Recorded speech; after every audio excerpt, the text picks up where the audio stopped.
don't know why anybody would be a vegetarian. The meat will always be there in the grocery store. Why would you ever give it up? You're not going to make a difference.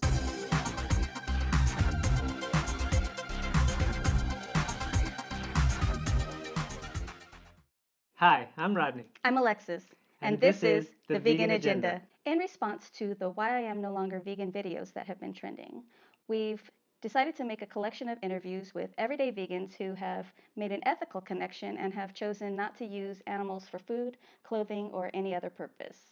Veganism is not just a diet, it's a lifestyle based on an intention to minimize the suffering and exploitation of animals. If you find this video informative, interesting, enjoyable, or helpful, please like, subscribe, and share. So my name's Cara Thibodeaux, and I live in Austin, Texas. I just celebrated 1 year of my vegan anniversary in February, so it is officially 1 year. The first thing was health.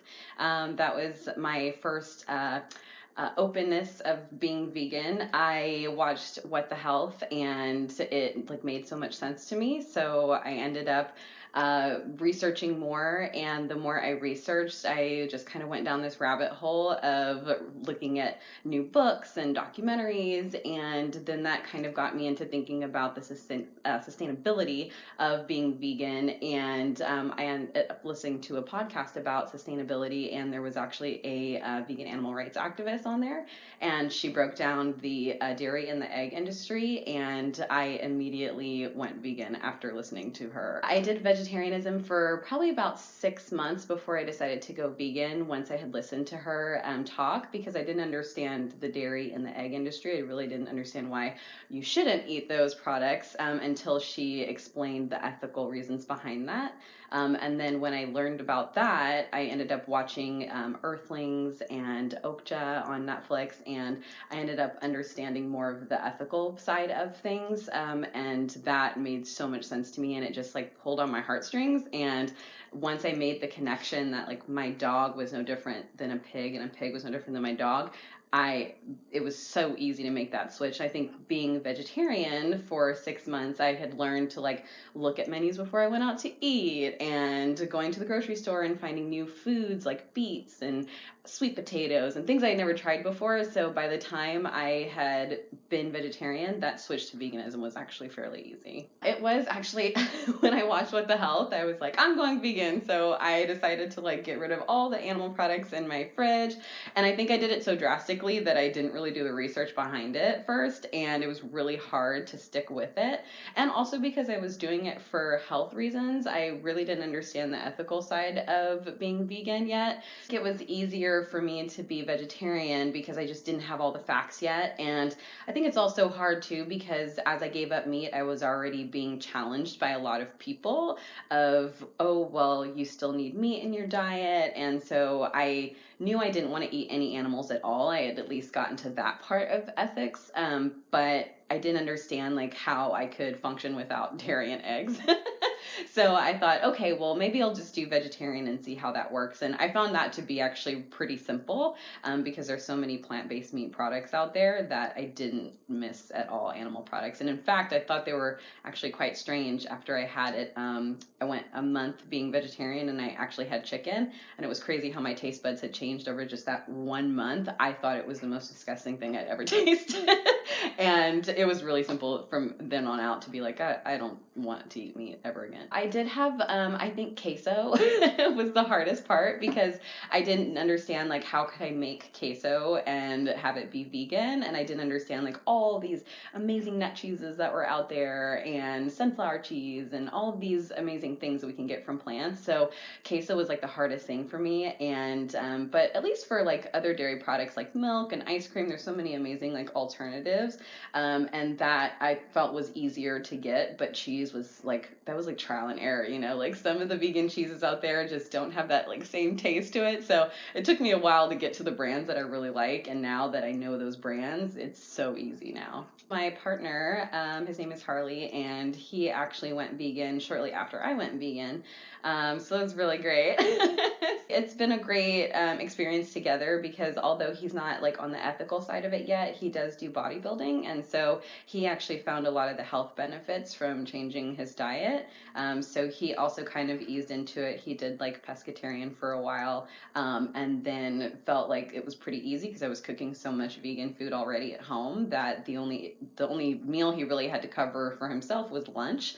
And he actually is a cook at Chili's, so he has made like these huge salads at work, and he's like incorporated like these vegan fajitas, and so it's really cool because he gets to share that with other people that he works with. So he makes them vegan food from just the ingredients they already have at the restaurant and has his coworkers try it. I think the hardest part about understanding how to be vegan and be successful at it, regardless if you're bodybuilding or you're doing anything athletic wise, is you have to be able to eat a wide variety of foods, and you have to be able to eat what your body needs. So a lot of times we're grown up with the idea that we need 3 meals a day, but you should be eating all throughout the day. And I think that's also a huge misconception of when people go vegan. They think, oh, I just need to have these 3 meals a day, but because of the food that you're eating now, you actually have to have more of it. So that was something he struggled with because he was just used to having these like huge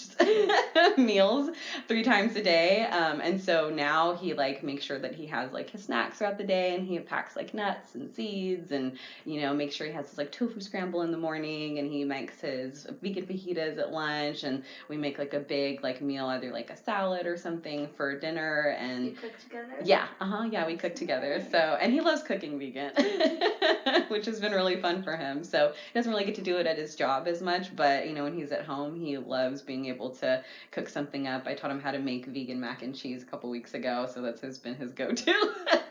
Because I'm so busy, I work like 60 hours a week, so I love to get all the Gardein, plant-based meats. And then as far as like when I'm cooking, I love to get like rice. I do like air fried tofu. I make some seasoned veggies in a pan and just kind of throw it together like a stir fry, and that's like our go-to staple meal that we're just getting a lot of different nutrients. And then also we make like the Buddha bowls with sweet potatoes and quinoa and broccoli and cauliflower and beets, and that's like I think our favorite meal that we typically get because we can get a ton of nutrients. I think that a lot of times if you're buying the convenience foods like any other diet, if you're vegan or not, when you're buying things that are already pre-packaged or already pre-cut for you, I mean, the convenience is there, so that's what you're paying for. But if you're truly trying to incorporate like a whole foods plant-based diet, then no, because you're getting vegetables, you're doing the work. And so I think that the one thing that I've tried to do that's made it easier is typically when I go grocery shopping, I try to carve out some time right at the very, right when I get home and I'm putting the groceries away, that I actually carve out an hour at least to chop up all my vegetables. So that way, as the week goes on, it's so easy for me. It's already pre-cut. All I have to do is either throw it in a stir fry, throw it in the air fryer, and I've got my meal. But I think that's the hardest part is you buy all these vegetables and you go, I'm going to eat healthy. And then the week goes on, you get busy and you order takeout. So you kind of have to set yourself up for success. I do. And I think it's because I'm a food blogger. So I love to go to different restaurants, especially in Austin, because we have such a great variety of food trucks and restaurants that are vegan friendly. And so I do dine out quite a bit, but I also am a food blogger because I love to cook and I love to bake. So I'd say it's probably about 70-30, 70 eating in and 30% eating out. I think one of the best things to do, I just recently traveled to California, and it is difficult when you're traveling because you're in and out of airports. So you're trying to figure out, okay, where can I get a meal that is going to be, sustainable for the day. And one of the things that I actually do at the airport, I give myself some time either before I get there, or I know if I have a layover, I try to give myself a little bit of extra time in between flights, and I will walk the whole concourse, and I'll just kind of take note in my head of all of the different restaurants there are and what's on their menu and what I can kind of create my own meal to be. I might have to, go get rice and beans from this restaurant and then, maybe get the black bean patty from that restaurant and kind of combine them together to make a great meal for myself. Another thing that I always do as well is I always look ahead before I go somewhere. So if we're doing a company dinner, I always look at the menu ahead of time time and try to see if there's something I can combine. So by the time I sit down, I'm not having to worry about, oh my gosh, there's nothing vegan on this menu. What am I going to eat? And so I always look ahead to just make sure that I can create a meal from something. And it's always on the sides list. If there's nothing that's vegan on the menu, you can typically create your own meal from all the different sides. You have to just be prepared. So if I do know I'm going to go somewhere where there isn't a vegan option and I can't make anything from the sides, then I'll typically eat beforehand. And that way I can, there's always chips and salsa. Typically any place you go. So I will definitely have an appetizer or a drink, but if I eat beforehand, it doesn't really make me feel that bad that I'm not really there to eat. But most of those times, if you're going to any type of social event, you're there to be social. The food is just a part of it. So if you eat beforehand, you can still have that same experience without having to dine on animal carcasses. I was so invested in the ethical reasons of being vegan that it was really painful to be around my family and around my friends who were not vegan and having to look at meat or dairy or eggs. It just, it broke my heart. But as I've become more comfortable with being vegan, I've realized that the only way I can impact other people to want to become vegan is if I do it joyfully and by being present at those meals and showing them that I'm still enjoying myself and being able to have a compassionate meal. They also see that and realize, oh, well, that's actually really simple what she's doing. I can do that too. And just kind of being, a motivating force for them to make that switch. And which is really great because I realized that by being really joyful about being able to come into these experiences with people who aren't vegan, that they actually tend to make more vegan decisions, more that we go out. So my mom now, I went to her house and I poked in her fridge for something and I realized that she had almond milk, she had Daiya cheese, she had vegan Earth Balance butter, and I thought it's because I never shame her for anything that she does, and I still take that time to go out to eat with her and just show her how easy it is to be vegan. My mom and dad just tried to do things that were easy. They were young parents, so it's not like we had a lot of money. And of course, as young parents, it's you buy in bulk, so Costco and, big jugs of milk and, just trying to get through the week with all these kids. And so I would say we ate really meat heavy. There was a lot of dairy in the house, and I think as well too, growing up in, an African American family, the, meals are the center of, love and special occasions. And because of that, there's so much meat and dairy in a lot of the food that we eat. So I think that was the hardest part about kind of letting that go, because there's so many memories and nostalgia attached to food. And one of the things I had to think about was about mac and cheese. That was my favorite meal growing up, and we had it at all these special occasions, and it was one of my aunts, her dishes that she brought every year to Thanksgiving. And when I became vegan, I was like, oh no, I'm not going to be able to have mac and cheese anymore. And I actually replicated her recipe, but made it vegan. And I realized that it was just a nostalgia and these memories. I wasn't attached to mac and cheese. I was attached to the way mac and cheese made me feel and what it made me remember of, my family dancing at the house and just these big, happy get-togethers. That's what I was attached to with mac and cheese. It wasn't the mac and cheese itself. It's just what it reminded me of. So now I still get that same feeling when I have mac and cheese, but I have a compassionate meal of mac and cheese. I actually had waited to tell my family that I was vegan, and it was actually around Easter of last year. And I brought mac and cheese, and it was vegan, and I laid it out, and I didn't tell anybody, and it was gone. And until after it was gone, I told them there wasn't any cheese in that, and there wasn't any dairy in it, and they were blown away. I actually had gotten there late to the event, so I had made myself a small plate, so they hadn't even noticed that I wasn't eating any of these animal products that were there. So everybody was just enjoying the day, and so they didn't even notice, but it was really cool to kind of introduce them to that, and their minds were blown. My family actually, crazy enough, has been so supportive supportive. And it's not just me doing this, but my cousin just recently went pescatarian. She's also been pescatarian for a year. And they see how much weight we've lost. They see how our skin is glowing. They see how happy we are to be living a great, healthy life. And they actually make jokes around the table, not about us not eating meat, but that we're going to live forever because we don't eat meat and dairy products.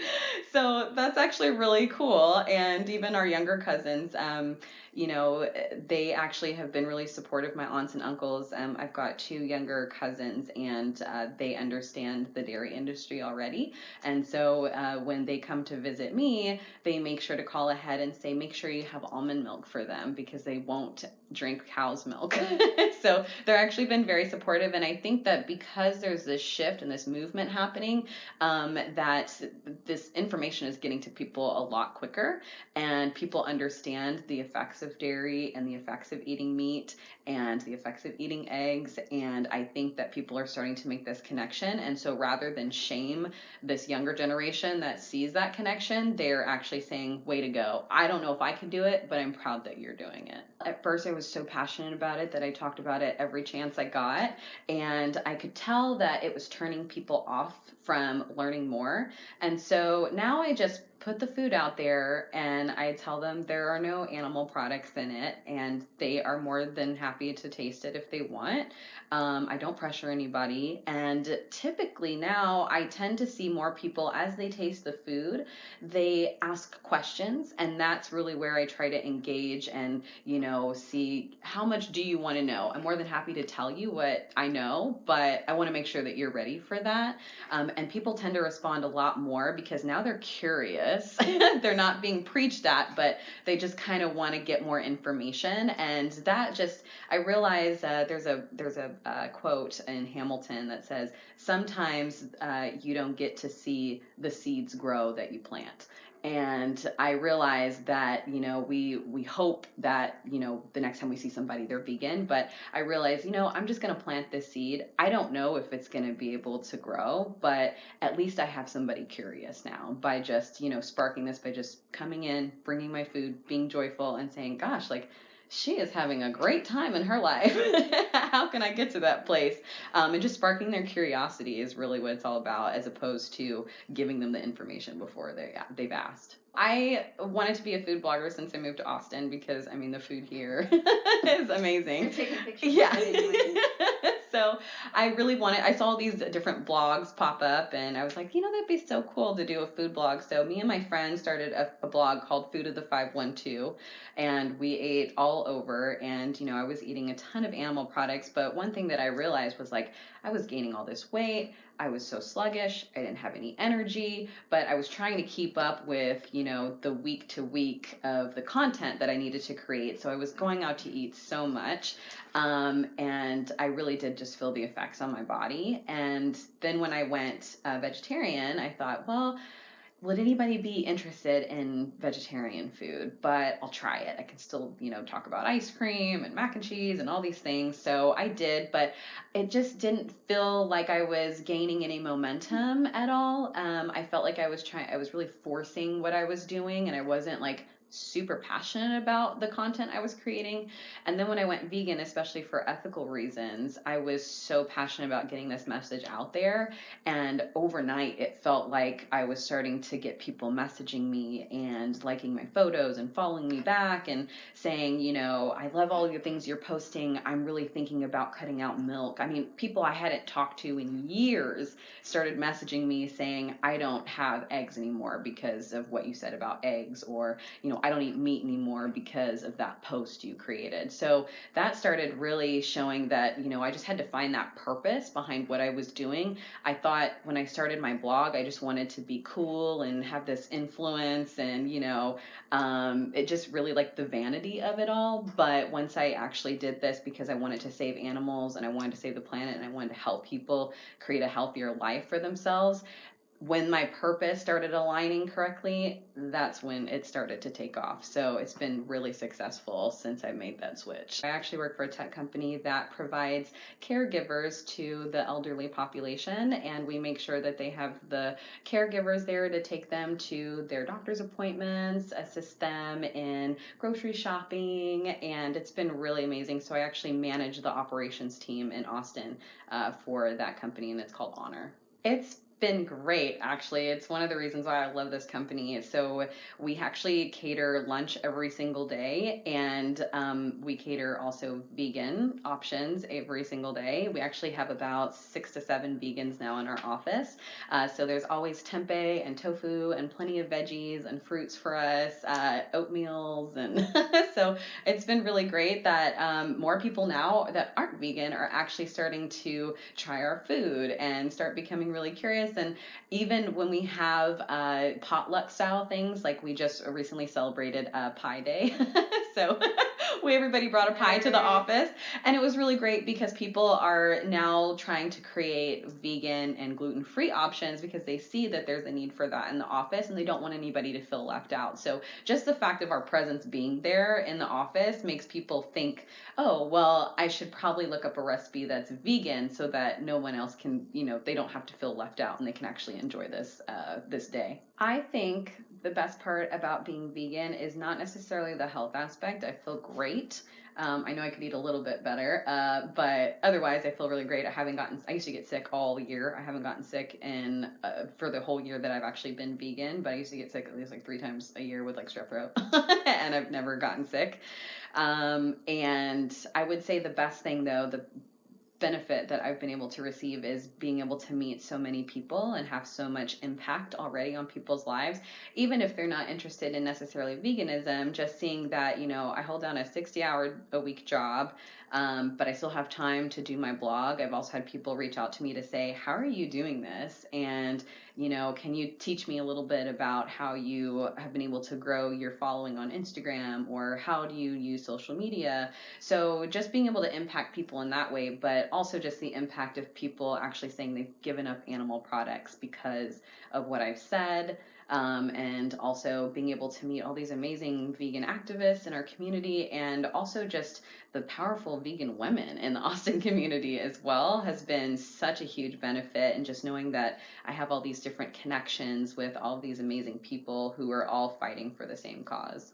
One of my best friends, she actually is not vegan, but I think when I first went vegan, we kind of had this like rift with each other, because I think she started to feel like there wasn't anything we could connect on anymore. And we've been friends for about a little over 10 years. So it was a shift for her, because she'd always known me as one way. And so now to see me really, becoming an activist and, really being active within just the vegan community, I think she kind of felt maybe like left out, or we just couldn't connect anymore on the levels that we were used to. But once I changed my thinking of like, I don't want to be preachy anymore. I just want to, be joyful and be compassionate to anybody, whoever that is, and allow them to ask questions if they are interested. And since I made that switch for myself, now when we hang out, she is actually more open to trying vegan options, and she's more open now to anywhere we go to say, hey, I checked this restaurant out and they do have vegan cheese, or they do have the Impossible Burger, or, so she's making that effort. And she just recently found out that she's pregnant. So I've actually been talking to her about dairy, and now that she's pregnant and she sees what the dairy industry does, she's been more open to learning about trying to incorporate more, dairy-free milks and ice creams and cheeses into her diet. So that's been really rewarding. At first, it was really difficult. I think there's this... the word is like misanthropy. Like I felt like I really hated human beings for a while when I first became vegan, because I couldn't understand how we could do this to our earth, how we could do this to each other, how we could do this to the most innocent beings on this planet. And I really almost felt isolated for a while, and I didn't want to be around anybody unless they were vegan. And I realized I was doing a disservice to those who aren't vegan, because if I don't show up, if I don't be joyful when I'm around them, I can't impact them. They see, oh, she went vegan and now she's been isolating herself. Like, that doesn't seem like fun. I don't ever want to be vegan. And so I had to just really like switch my mindset. But I think that also came to by pushing myself to go to different events that were vegan friendly and learning from people who had been vegan for a very long time, who were kind of out of that mind frame of being really, pessimistic, and that we're just, what can we do to help and how can we impact other people and do it compassionately. And so I actually ended up, finding more meetups and being around other vegans.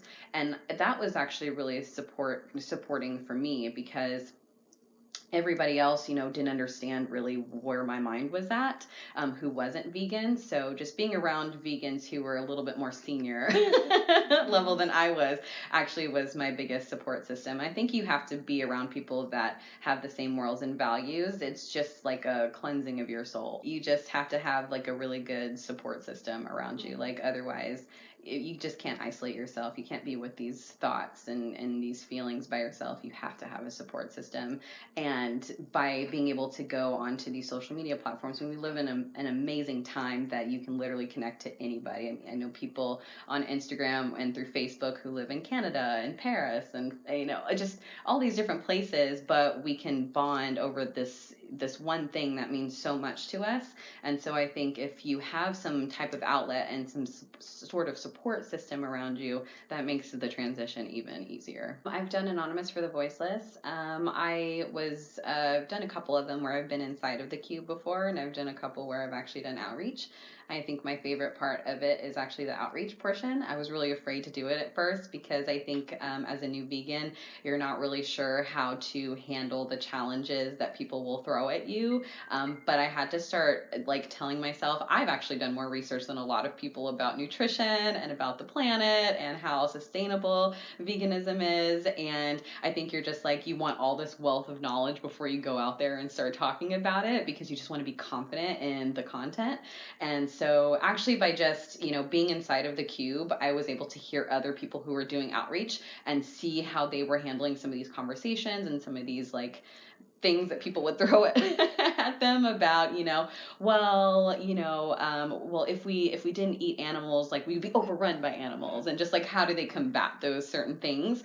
And so once I started listening to them more and just doing my own research more, now I feel much more comfortable talking about these certain topics, because I know at the end of the day, I've done my research and I know a hell of a lot more actually than some of these other people do who haven't been faced with the true nutrition behind our diets. All they know is the standard American diet, but there's so much more to know about your diet. So now I feel really confident in the facts, and I think it's been a great learning lesson for me to be able to talk about veganism. And it kind of leaves people, if you have your facts straight, people will leave going, okay, I'm gonna look that up. Maybe I don't know as much as I thought I did. Most recently, I started talking to people who aren't necessarily interested in veganism. When I see them shutting off from this, I then sort of change the word from vegan to plant-based. And I think it's because the plant-based is really trending right now. And some people say, oh, like you're just on the bandwagon, or all these people are just on the bandwagon. It's like, I don't care what bandwagon it is. It doesn't hurt animals. So I don't care what it's called at the end of the day.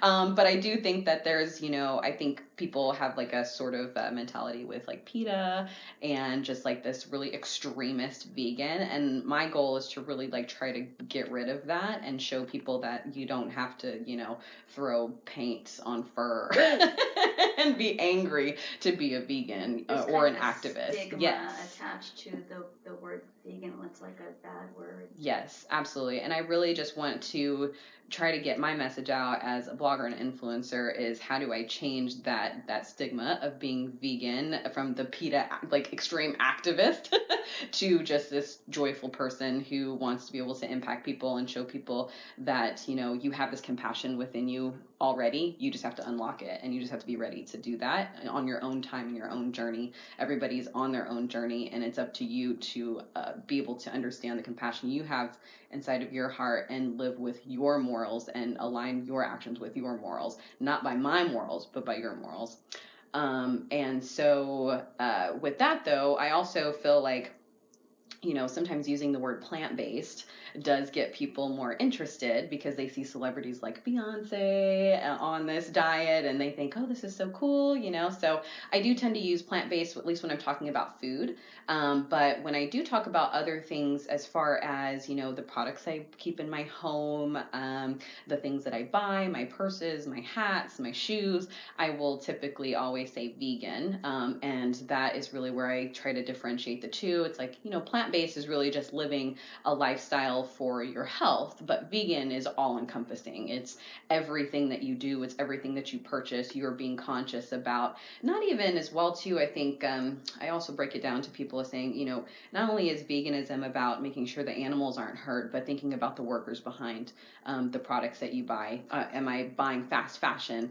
Am I purchasing something that, a child had to make? Is it sustainable? Is it ethical? Those are the things that make you a vegan, is making a conscious decision with every single purchase, and even zero waste as well too is something that I've also started to incorporate as being a vegan, because I realize, although I don't eat animal products, if I am bringing plastics inside of my home for one-time use, am I really being vegan? Am I really living by my morals? And which is, I want to do more to save our planet. So it's something that doesn't happen overnight. It's things that you have to just kind of learn as you go. And I think some people feel afraid to go vegan because they want to do it 100% right, but that's not what being vegan is about. It's just about doing the least amount of harm as you possibly can. So if you can do something, I'd rather you do something than not nothing. I have had a few instances where people said,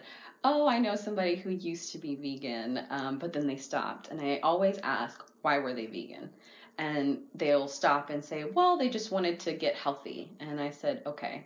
So in my mind, I'm thinking they weren't truly vegan, because once you become vegan, it is as if somebody has taken the veil over your eyes, and there is no going back. Once you've seen the cruelty and the injustice, not just even towards the animals, but the people who are forced to do the things that nobody else wants to do, because we don't want to hurt animals. And deep down in everybody's heart, nobody wants to do the cruel things that happen to animals in factory farms. And my heart really goes out to a lot of these workers who, a lot of times vegans will say these are terrible people that they do these things, but they have no other choice.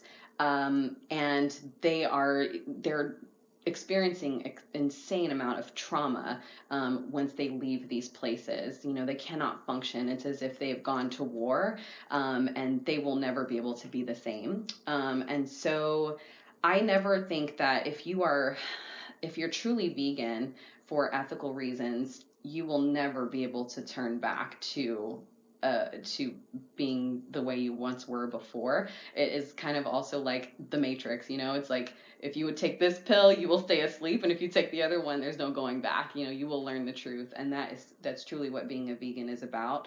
I actually, when I first went vegan, I had nightmares of like eating meat in my dreams. I think that if you are truly vegan for the ethical reasons, you won't be able to go back, because your heart is now so open that there's no going back to closing that up. I love YouTube because there's so much you can learn out there, but there's also a lot of things on the internet that are false. And so it really takes somebody to be diligent and do their research. And I think a lot of these people aren't necessarily doing this to be malicious or to disparage veganism. I think a lot of it comes from their own misinformation of being able to go vegan, but not doing it correctly, because you've been taught the standard American diet your entire life.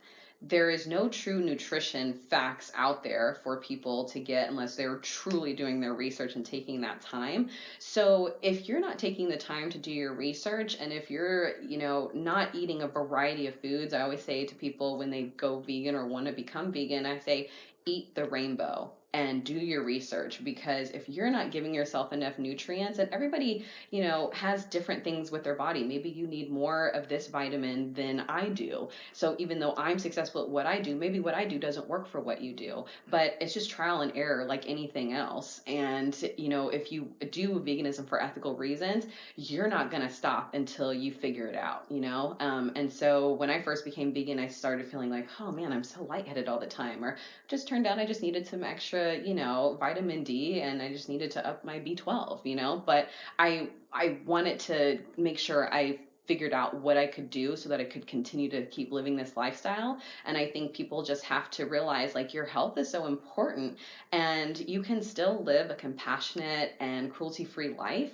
You just have to do the research and figure out what you can do to, that's beneficial for you. But don't give up on it because it's hard. I think that a lot of people feel like, and I was one of these people before I went vegan, my thing I used to say all the time when I saw someone who's vegetarian, I would say to people, I don't know why anybody would be a vegetarian. The meat will always be there in the grocery store. Why would you ever give it up? You're not going to make a difference because it'll still be there. But now that I've become vegan and I realize that my dollar is my vote, and people are starting to recognize that, industries are starting to recognize that. Anytime someone says, well, same thing, meat isn't going away, I say, you're right, meat isn't going away. But they understand that people are waking up to the cruelty of this industry, and that right now I'm seeing Tyson Meats, they're investing in Memphis Meats. And they realize that people are waking up and they have to change their ways. Not because they think it's wrong, but because they want to make money. Memphis Meats is actually a company that is specializing in clean meats, which is basically creating parts of the chicken or the cow that we like and doing it lab grown. So, there's less torture for the animals out there, and it's more sustainable for us because it's going to be lab grown. We can get our land back. We can make sure that the animals are, not being bred into this bondage, and the amount of animals that we're killing. If we can just have one thing that's going to be able to create, mass amount of meat for people. Will I, as a vegan, ever eat it? No, because I don't like the taste of it anymore. I don't like what it makes me feel like. But for those people who say they can never give up meat, good, don't do it. But if we can do it for this, if we can have something like lab grown meat that will still be available for people to have so they don't have to give this up necessarily, but we can do it in a cruelty free way, I'm all on board for that. My younger cousin, he just recently turned 18, and he said that he's really interested in going vegan because of the things that I've been posting about. And he's like, I don't want to contribute to that cruelty of animals. He's a huge animal lover, and that really just like warmed my heart that, not only am I making a difference for him, but that he's also trying to align his actions with his morals. But one of the things I told him, he said, I want to go vegan next week. And I said, don't do that because you're still underneath your parents' household. His mom's on the keto diet. So there's no way that he's going to be able to do this successfully. So I said, you know what are foods that you do like? So he listed out the foods that he liked. I said, okay, good.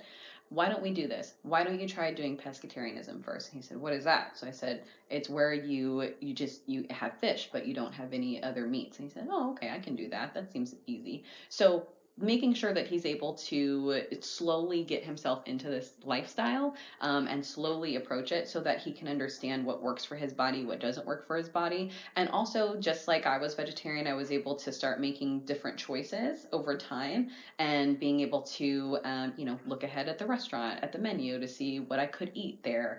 It just kind of trains your brain and gets you in a habit, as opposed to doing it overnight. And I mean, some people can do it overnight, but I think that if you want to be successful at it, it's just something that you have to work towards, and just taking things out little by little. Another one I always tell people is, hey, why don't you do this? Why don't you do vegan for breakfast and lunch, and then at dinner time you can eat whatever you want, and see how that works. As you be able to take certain meals out of the day, you might actually find it much more easier. And by dinner time, by your second or third month into doing this, you may just decide to just go vegan for dinner because it just makes more sense. It's just easier for you. You're just eating it throughout the day. So I think just like as a gradual progression is what we need to be striving for, because I think when vegans push you have to be vegan and nothing less, we're actually really we're not allowing people to do this in a way that works for them, and we have to make sure that people are doing this on their own time, to be able to be successful, and that they don't feel pressured into doing something, and they can feel good about these small wins throughout the week, throughout the month, throughout the year. I'm so grateful for Netflix because anybody can get Netflix now. It's just so easy. And there's so many really great documentaries on there about, forks over knives and food matters and Cowspiracy and What the Health. I mean, these were all documentaries I had at the click of my hand to learn more. And those are the things that actually got me interested in wanting to get more books and just more information in general.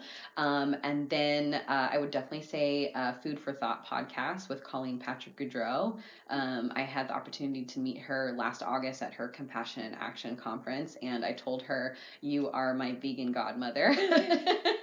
And which is really true because she's somebody who, she allows you to figure out how you want to align your actions with your morals. You don't have to live it by what she believes. It's just by what you believe. And she's very eloquent in giving you the information and just the facts so that you can make the best informed decision. And then also YouTube has been really helpful as well too. I think for anybody who wants to experiment with any cooking, it's really nice because I had no idea how to use a food processor before. So by going on to YouTube, I started watching all these different YouTubers like SweetPotatoSoul and also Bianca Taylor, who's a vegan booty builder, as she calls herself. So I got to learn all of these different things of like what I should eat when I want to, slim down, or what do I want to eat when I want to make these huge meals for my family, or baking for Christmas, but how do I do it compassionately? And so being able to watch all these different YouTube videos actually taught me a lot about how to cook, and it's fun. I mean, it's a lot of work because you are so used to cooking a certain way and eating a certain way, but when you become vegan, you have to get really creative, and I feel like it just makes it that much more fun. I used to love to bake, and I still do, and now it's even more fun because I have to figure out, okay, what am I going to use instead of eggs? What am I going to use instead of milk? And it's made it so much more fun and so much more enjoyable than just following the directions on the back of the cake box. I am really competitive, and I'm very strong-willed, and I think that anytime there is something that I should be missing out on, I figure out a way to veganize it. And a good example of that is my family is Creole, so they have a lot of seafood, and we every year for Christmas we get together, and my great-grandmother used to always make a lemon cake, and we would also have gumbo. Well, I thought to myself, well, I can't have the gumbo that I'm used to having, but how can I veganize it? And so I did. I was able to veganize it. I bought vegan shrimp. I made the vegan sausage. I made sure like I had the roux right, and it was so good. So I still was able to participate. I still had gumbo, but it was cruelty-free gumbo. Same thing when I go to a barbecue. At first I was like, I can't go to a barbecue. Like I don't want to be around, these dead carcasses of animals. But once again, I told myself, what's more effective? Me not being there and making people upset and going, well, vegans are antisocial, or me coming and bringing my Beyond Meat burger to throw on the grill and having people taste it. That to me is more effective than not showing up. So I definitely think that just being creative and wanting to be strong-willed, I've never been able to miss out on anything because I just find a way to like, how can I do this in a way that is going to entice people to try the food and and just like be joyful doing it. I never feel like I miss out on anything now that I'm vegan. If anything, I feel more impactful when I go to certain events now. My blog is called Grateful Girl. So it's just www.gratefulgirl.com. And then my Instagram is just @gratefulgirl, and it's GREAT, and then full, like I'm full, girl. As a vegan, you just have to be positive. I think that a lot of times we feel down. There's so much pain in the world, that you feel like, what am I doing to really help this? Is being vegan enough? Is being an activist enough? Am I posting enough content? Am I doing enough? Am I being enough? And I think that people have to just stay positive and know that you are being impactful by showing up, by being joyful, by spreading a compassionate message. You will impact people. You may not be able to see that change in people until maybe years down the line, or maybe never, but you have to just stay joyful and know that there are some low-hanging fruits out there, as Earthling Ed says. You can't focus on the people that are so close-minded, because those are the times when you think, oh, nobody's listening. Like, I'm not making a difference. But it's those people that are actually already pretty open to giving up meat and dairy and eggs that are going to be wanting to listen to your message. And you have to focus on those people because they're ready to hear it. And, be a guardian of your own energy and know that you have to be very mindful about where you spend that energy with people. And if someone doesn't agree with your lifestyle, that's okay. Keep them at arm's length. But for the people who do, welcome them into your life and show up for them, be supportive for them, because they will be supportive back to you. We hope you enjoyed this video. If you'd like to be interviewed, please visit the Vegan Agenda on Facebook. Look for the flying pigs. We will be featuring more interesting and inspiring vegans, so be sure to like, subscribe, and click that bell for notifications. If you want to help us promote veganism, please support the Vegan Agenda on Patreon. We would love to hear from you. Please comment below to let us know your thoughts. Thanks for watching.